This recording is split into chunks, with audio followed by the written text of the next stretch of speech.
You know, I hate picking out produce. I really do. I hate picking out produce in the grocery store. I can do bread, and my mom was picky about bread, and she taught me to be picky about bread. You don't want bread that's squished or, shaped weird, because then your sandwich is going to have issues holding it together. I can pick out milk.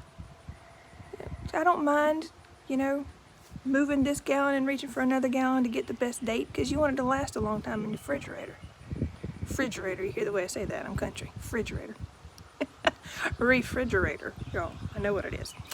But I hate picking out produce.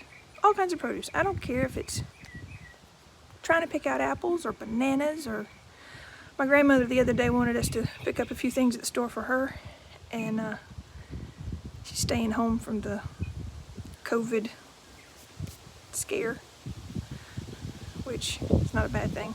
She's elderly. She needs to stay home and stay out of it. She doesn't have it, but she's avoiding it, which is good. But she wanted me to pick up potatoes, and I'm like, what kind of potatoes do you like? Do you like big ones? Do you like small ones? Do you like, does it matter to you if they're lumpy? Do you want them to be pretty uniform, pretty round, easier to peel that way? Are you not going to peel them? I mean, I don't know.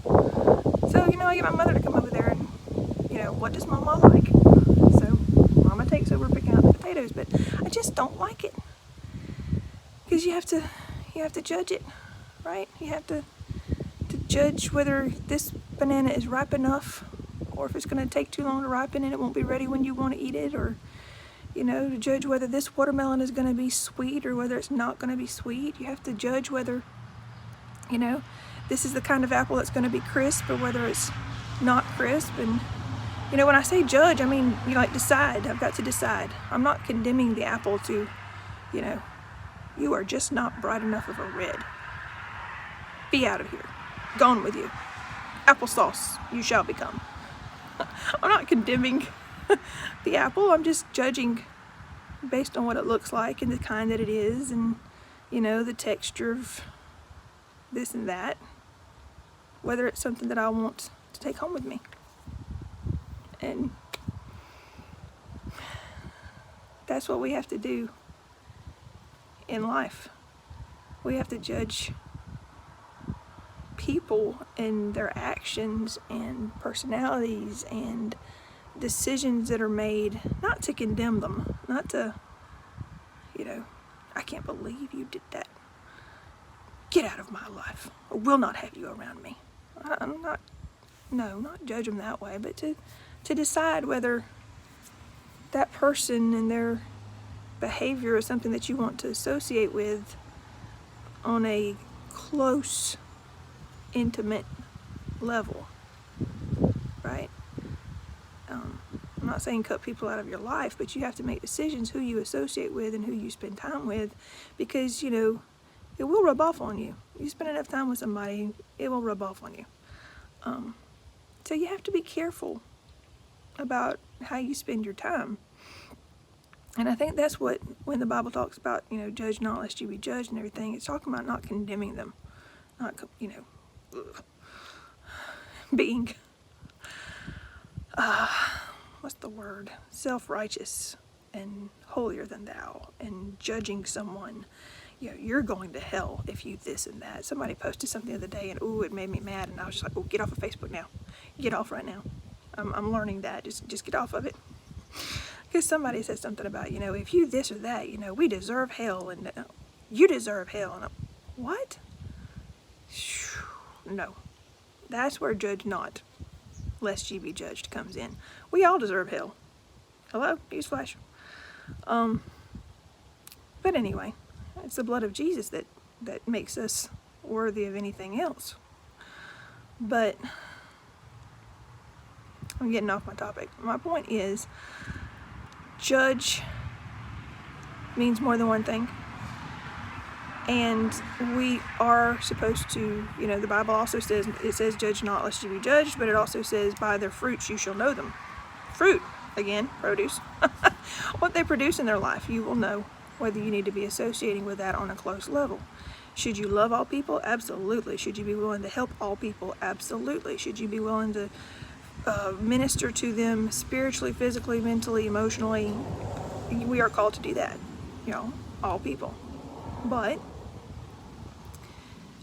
there's a difference between ministering to someone in their need and helping them see Jesus, meet Jesus, know Jesus, walk with Jesus, and actually taking that person and their habits into a close relationship with you where they then are affecting you. Okay? So you have to judge, meaning make a good decision. You have to be able to discern. If you prefer that word, it's better. You have to be able to discern whether this person is, a good influence for you or not. Now, that being done, let's think about what Jesus does. Jesus sees it. Jesus knows it all. Jesus knows what's good for you and what's not good for you. Right? I saw a meme the other day on Facebook, and I shared it. I absolutely loved it. It was a picture of a hand holding a rock, and it said the one person who was capable of throwing a stone didn't. The one person who could look at anybody with sin and say, I'm throwing this rock at you, bud. He didn't. He told everybody, let him who's without sin cast the first stone, and nobody did because they all had something, right? And so then after they all were like, ooh, I guess I better leave, he looked at the woman and said, where are your accusers? And she said, well, they've all gone home, Lord.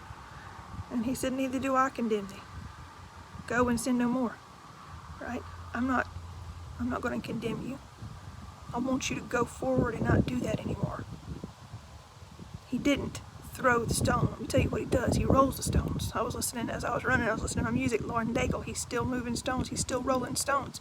He had him roll that stone away from Lazarus. His own stone was rolled away, bringing victory over the grave and hell and sin for us. And he's still rolling stones. He's not throwing stones, y'all. He's rolling stones. And yeah, that's going to be the next thing I write about, stones. Roll them. Don't throw them.